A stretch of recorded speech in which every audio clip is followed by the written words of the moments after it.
yeah, brother. You're on the Cleetus McFarland YouTube channel. All right, guys, I'm not gonna lie, I'm a little nervous because the two Castlemaine Rod Shop Burnout cars from Australia just arrived here, and they instantly became the coolest cars in our shop. But this is crazy, so I have a little bit of explaining to do. Here we go, Ste B chilling here, big old supercharger, and then we got the Warbird sitting here as well. And I mean, these cars speak for themselves. So before we start these cars in today's video, because we want to hear these incredible big block supercharged engines scream, they haven't been ran in almost a year, I want to explain how they got here. So as you guys remember, we took our beloved Camaro Toast over to Australia for summer nats.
Well, while there, the group of guys that helped us out were from the Castlemaine Rod Shop. Mark is the owner of the Warbird. He's also the owner of Castlemaine Rod Shop.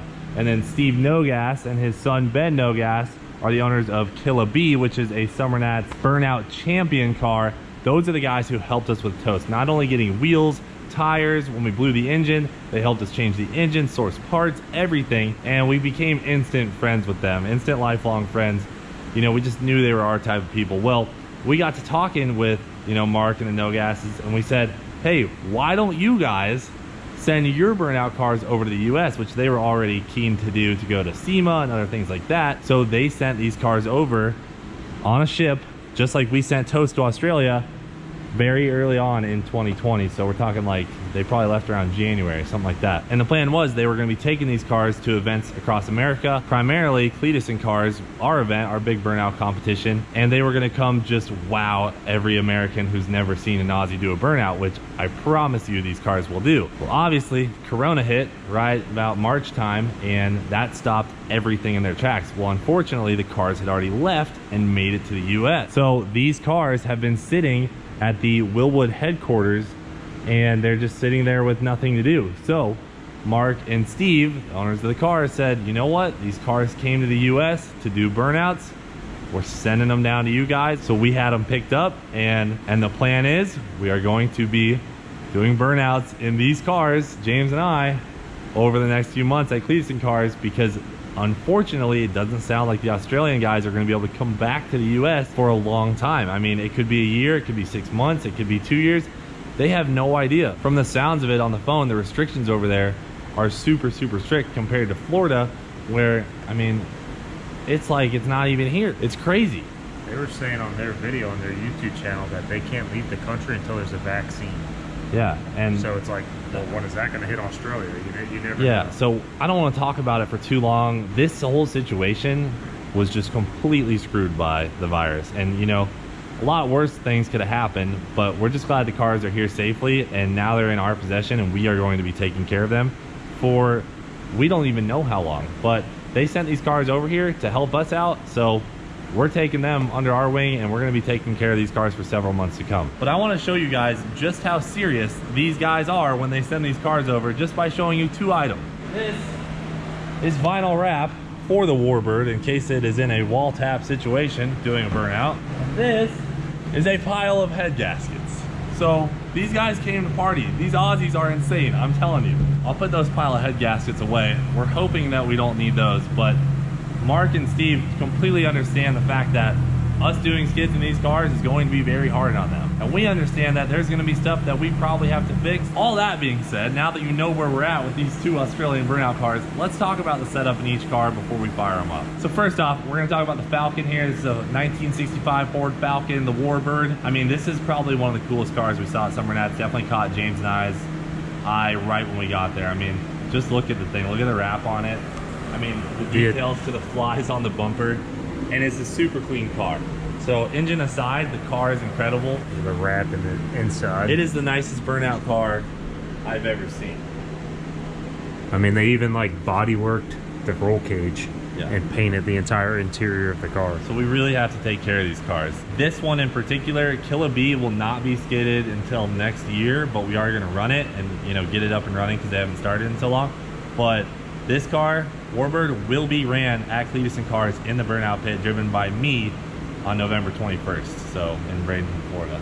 So this is why I'm a little more excited about the old Warbird. Never had nothing this old. You gotta shut it like you mean it.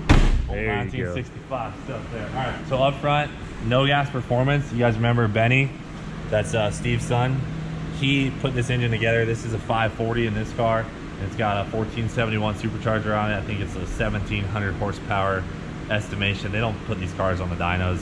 They just set them up. I mean, it's mechanical fuel injection, runs on pure methanol, got a power glide in it. And we'll go back here to All this is all the real power stuff. all fuel. Mechanical injection. Fuel. Pre and post blower. Yep. All the fuel. All the fuel. And then over here, also engine put together by Benny. And side note, one of the saddest parts about this whole thing is Ben No Gas. You know, he was our age, so we definitely got along with Mark and Steve, but Ben was our age and he helped so much with Toast.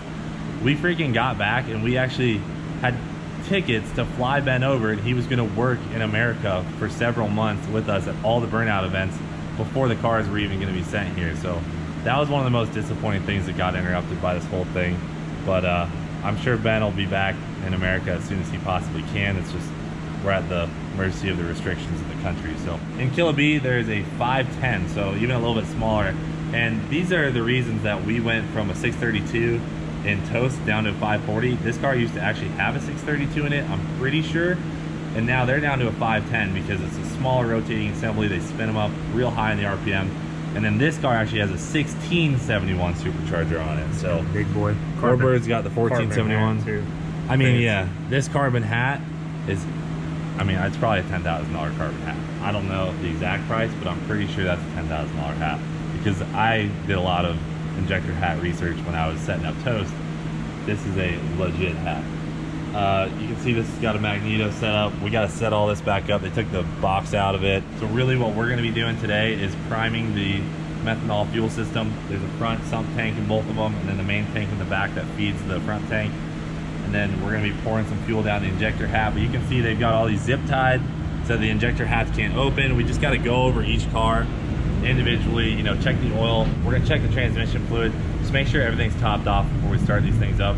Like we said, they haven't started in about a year, and you know, we'll turn them over before we start them, get some oil pumped through them. It's been a while. I'm sure they're excited to make some noise. And James has been dying to start them, so. Nothing like some mechanical injection. Yeah, James has been dying to start them since they got here. He's like, every day, like, we gonna start them today? But we had to have a call with the guys. We went over everything as far as starting them up and making sure that everything is clear to start them up, make sure they're right. We're gonna turn them over by hand, make sure there's not some sort of fluid sitting in a cylinder that could, you know, bend a rod right off the bat, break the starter off the block, who knows.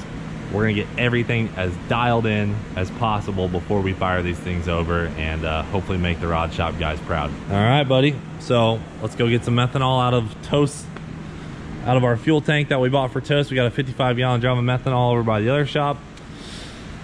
And you wanna start checking levels? Yeah, I'll start doing the once over. I'll get a breaker bar, spin this over, make sure there's nothing sitting on top of there. Get the zip ties cut. Physically look in here at the light, because you know it is big enough to see down in it. Check Just the give plug everything wires, solid things like once. that. Yeah, I'm gonna make sure all the plug wires are on and tight. Check all the fuel lines, make sure there's nothing loose. I mean, these things bounce on the nose. Yeah.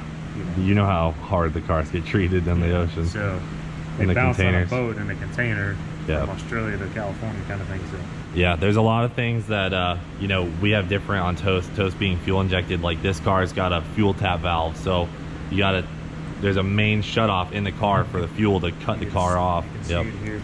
There so it it's is a down there. mechanical pump driven off the cam, and then on the outside of it is a valve that's actually controlled inside the car, so Yeah. you can regulate the flow of fuel. Exactly, but you can't just click off the ignition in the car like this and leave all the fuel in the hat. You have to turn the fuel valve off, let it burn up that fuel, then shut the car down. There's a lot of things that are much different than what Toast would have, and we feel as though we're pretty comfortable to start them up after our long talk with the guys. So we're gonna do what we gotta do. We spent, you know, 5 days with these guys in Australia, seeing them start this car personally, you know, a solid dozen times. Yep. We, you know, established a relationship of them like family, so it's like, Yeah. we've already seen them do it once. I mean, Yep. it's usually all it takes. So this is all standard stuff we had to do on Toast too, you know, like block the terminals, empty the fuel, empty the fluids, and we're gonna just undo all that stuff. We're just checking what's in the tanks. There should be a little bit of pump gas. Actually, this one's dry as can be down there. There ain't nothing in that. A Pro Mag box here, and I was just, you know, picked it up, looking at the high side chip, 8,000 RPM.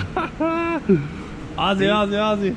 Hell yeah. Steve likes to party. I know, dude. They're crazy. Yeah, don't touch this thing once it's up and running. Oh yeah, when You'll be you- laying on the Yeah, ground. it'll light you up pretty good.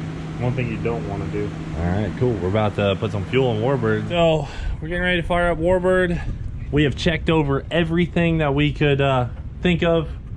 And this is a fuel tap here, so I don't know what these buttons do, but we're gonna figure it out. Ooh. Oh yeah, race pack's on. You want me to roll the starter for a minute? Just nothing else? All right, here we go.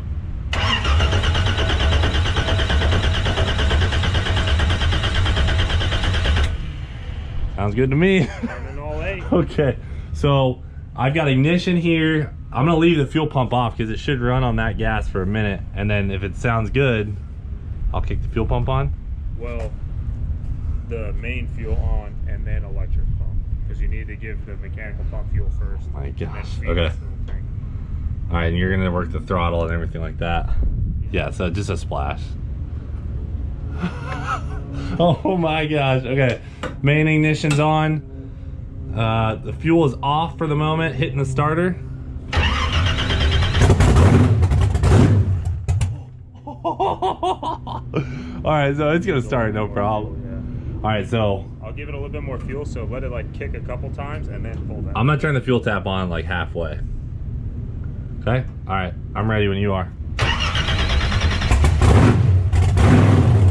All right, we gotta get some more fuel, boys. Stand by. I'm just gonna get in.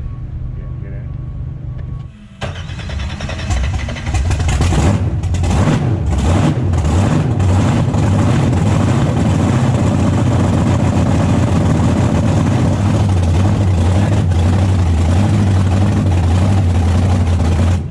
Fuel leak. Fuel. Oh, brother. That's probably in the braid. Oh, it's actually up here. So let's just kick it over, run all the fuel out of it, since we're not going to be able to, we have to fix that line before we can run it more. Yeah.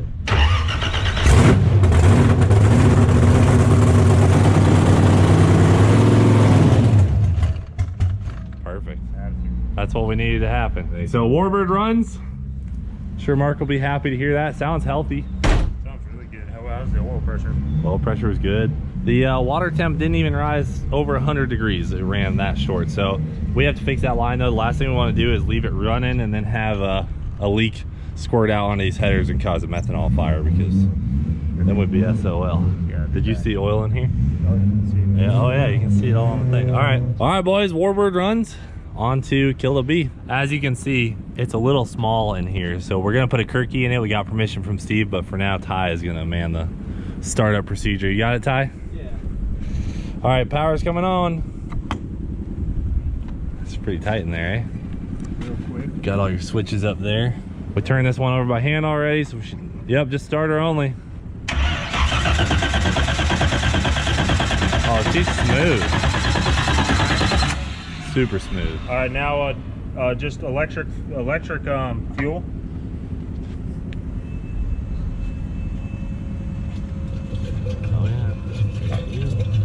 Off. Yep.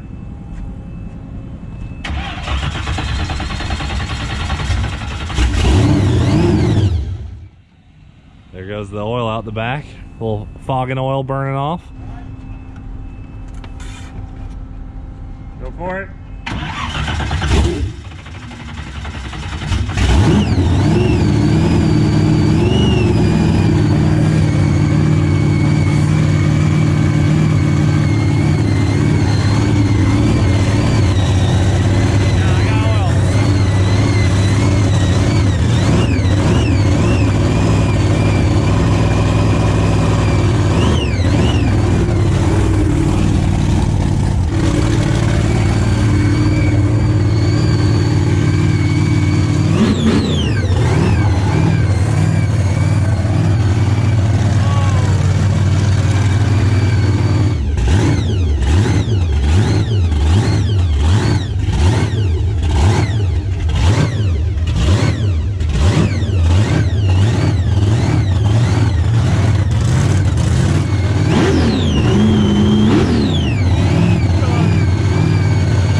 She's mad. She couldn't handle the freedom, dude. Thing revved up, she said, not today.